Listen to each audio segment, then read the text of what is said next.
The phone lines are open. Judge Muriel Robinson is here. It's time now to answer your legal questions. And as usual, the phone lines have lit up. It's wonderful to have you here. Good to be here. Thanks for coming. All right, so let's get to our first caller. Hi, Trinita. What's your question for the judge? Okay, this is the question that I have. It's a medical thing. I went and I had 4 wisdom teeth removed. I was sitting home with no antibiotics. I ended up getting an infection on the right side of my mouth, and I kept going back to the surgeon to ask him to do a CT scan. He refused to do a CT scan. I ended up going to Kentucky to go to the hospital, and they ended up traumaing me to Vanderbilt and Nashville. It ended up I got a real bad infection, and at the end I ended up with lockjaw. Can I sue that dentist?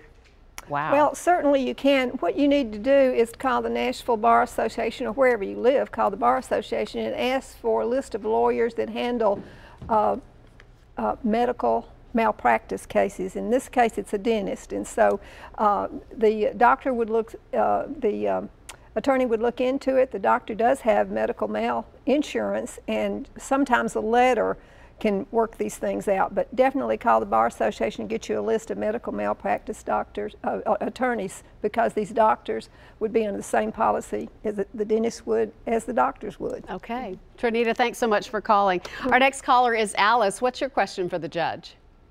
My question is, I had a lawyer to work on a case for me, and I wanted to know if he was obligated. I requested the file, and I wanted to know if he was obligated to send them to me, or are they his?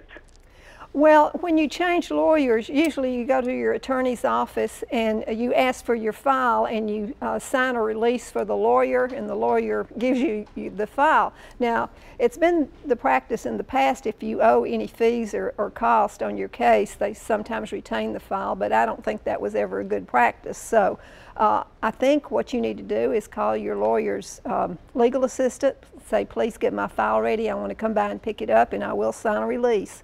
Okay. All right, Mary. Mary is our next caller. We're going to go to her right now.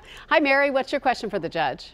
Yes, ma'am. Thank you for having me on. Sure. I've loaned $20,000 to a young lady that was my son's girlfriend, so they could buy a home.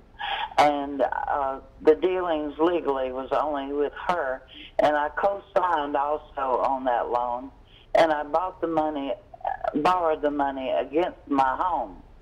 My son died 3 years ago, and she has refused to pay anymore. Wow.